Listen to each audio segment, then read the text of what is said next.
میرے اور آپ کے آقا و مولا نے ارشاد فرمایا قیامت کے دن میرے سب سے قریب وہ ہوگا جو کثرت سے میرے اوپر درود پڑھنے والا ہوگا. تو یہ حضور کی قربت کا ضامن ہے درود. تو اس لیے اپنی اولاد کو حضور علیہ السلام پر درود پڑھنے کی ترغیب دو. بچپن میں ہی اپنے گھر کے اندر مجالس درود قائم کرو. روزانہ کی بنیاد پہ ہو تو بہت اچھا، نہیں تو ہر 8 دن کے بعد ایک دن ضرور متعین کر لیا جائے. جمعۃ المبارک کے دن کثرت کے ساتھ درود پڑھنے کی ترغیب دی گئی ہے اور فرمایا اس دن فرشتے حاضر ہوتے. تو حضرت ابو درداء رضی اللہ تعالی عنہ نے عرض کی یا رسول اللہ صلی اللہ علیہ وسلم، آپ کی حیات طیبہ میں تو ٹھیک ہے، لیکن جب آپ انتقال کر جائیں تو کیا اس کے بعد بھی یہ عمل جاری رکھا جائے؟ ابن ماجہ میں یہ روایت موجود ہے. تو حضور علیہ السلام نے حضرت ابو درداء سے فرمایا ہاں میرے وصال کے بعد بھی اس عمل کو جاری رکھنا، اور ساتھ ارشاد کیا کہ ان اللہ حرم علی الارض ان تاکل اجساد الانبیاء فنبی اللہ حی یرزق. اللہ نے مٹی پر حرام کر دیا ہے کہ وہ نبیوں کے جسموں کو کھائے. نبی قبروں میں زندہ ہوتے ہیں اور ان کو رزق بھی دیا جاتا ہے. تو کہا کہ یہ میرے بعد بھی میرے اوپر درود کے سلسلے کو جاری رکھنا. تو ایک مومن تو درود کے ساتھ جڑا ہوا ہے، وہ تو درود کے بغیر دن گزار ہی نہیں سکتا. الگ سے نہ بھی پڑھے تو اس کو نماز کے اندر درود پڑھنا ہی ہوتا ہے. درود ابراہیمی تو نماز کا حصہ بنا دیا گیا اور اس کو کثرت کے ساتھ درود پڑھنے کی ترغیب دی گئی. تو درود ایک ایسا وظیفہ ہے کہ جو اپنی زندگی میں جتنا زیادہ شامل کر سکتے ہو اتنا زیادہ شامل کر لو. ویسے بھی درود پڑھنے سے بچوں میں تقدس پیدا ہوتا ہے. بچے پاک دامن رہیں، عفت مآب رہیں، ان کی طبع میں تقدس رہے. آپ چاہتے ہیں، ہر ماں باپ چاہتا ہے. اور پھر دور موجود کے اندر جو فتنے ہیں تو بہت ضروری ہے کہ ہماری اولادیں تقدس مآب رہیں. تو ان کو درود کی ترغیب دو تو اس کا عملی نتیجہ یہی ہوگا کہ ان میں تقدس کا جوہر پیدا ہوگا اور ان کی عصمت کی حفاظت رہے گی. اور درود شریف پڑھنے والے بچے اور درود شریف نہ پڑھنے والے بچے دونوں کی عادات میں فرق ہوتا ہے. درود پڑھنے والوں کی طبع میں رقت، لطافت، نرمی، محبت، شفقت جیسے جذبات پیدا ہوتے ہیں. یہ درود شریف کا عملی نتیجہ ہے.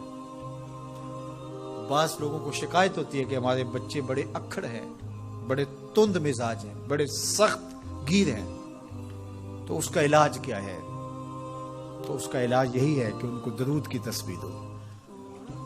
درود اکڑ توڑ دیتا ہے، طبیعت کی تندی نکال دیتا ہے، طبائع کی تلخیاں ختم کر دیتا ہے، محمد عربی کے نام کی مٹھاس پیدا کر دیتا ہے. حضور کا نام شہد سے میٹھا ہے، دل آویز ہے. کھنڈ میں اتنی مٹھاس نہیں ہے، شکر اور گڑ میں اتنی مٹھاس نہیں ہے، شہد میں اتنی مٹھاس نہیں ہے، قند اور نبات میں اتنی مٹھاس نہیں ہے جتنی نام محمد میں رکھی گئی. ان کا نام لبوں پر آئے، میٹھا میٹھا منہ ہو جائے. ان کے بول بہاروں جیسے اور اصحاب ستاروں جیسے. ان سا پیارا اور نہ کوئی، ان سے بچھڑ کے لکڑی روئی. جب وہ سیر کو جایا کرتے سر پہ بادل سایا کرتے. میرے شہر کے ایک پنجابی شاعر ہیں، انہوں نے تو قلم ہی توڑ دیا نا. تینو سینے دی میں ٹھنڈ آکھاں، اگر آپ کا ذوق ہو تو. تینو سینے دی میں ٹھنڈ آکھاں، شہد گلاب تے کھنڈ آکھاں. تینو نبیاں دا میں لاڑا آکھاں، تیرے ہجر دے وچ میں ہاڑا آکھاں. تو ان کا نام ہی میٹھا ہے، دل آویز ہے. تو درود غصہ ختم کرتا ہے، طبیعت کی تلخی اور تندی مٹا دیتا ہے، اکھڑ پن ختم کرتا ہے.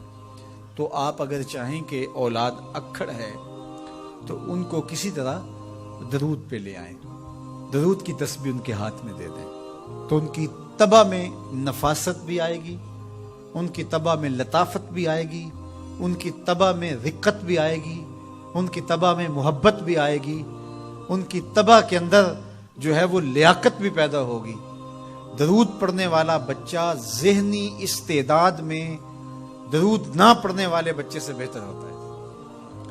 یہ بھی آپ تجربہ کر کے دیکھ لیں، دو بچے برابر ذہنی استعداد رکھتے ہوں اور ان میں سے ایک بچہ درود پڑھتا ہو اور ایک درود نہ پڑھتا ہو، تو درود پڑھنے والا بچہ آگے ہوگا۔ یہ درود کی برکتیں ہیں، یہ درود کی رحمتیں ہیں۔ تو درود کثرت سے پڑھنا اپنی اولاد کو سکھائیں گے۔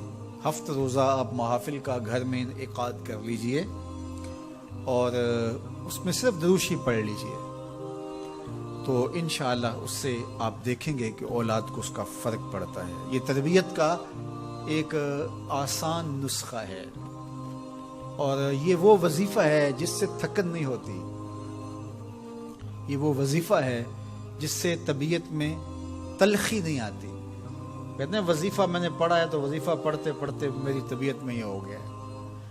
وہ بعض کہتے ہیں وظیفہ الٹ پڑ گیا ہے۔ بڑے وظیفے الٹ پڑھ سکتے ہیں لیکن درود الٹ نہیں پڑھتا، درود ہے ہی سیدھا، یہ الٹوں کو بھی سیدھا کر دیتا ہے۔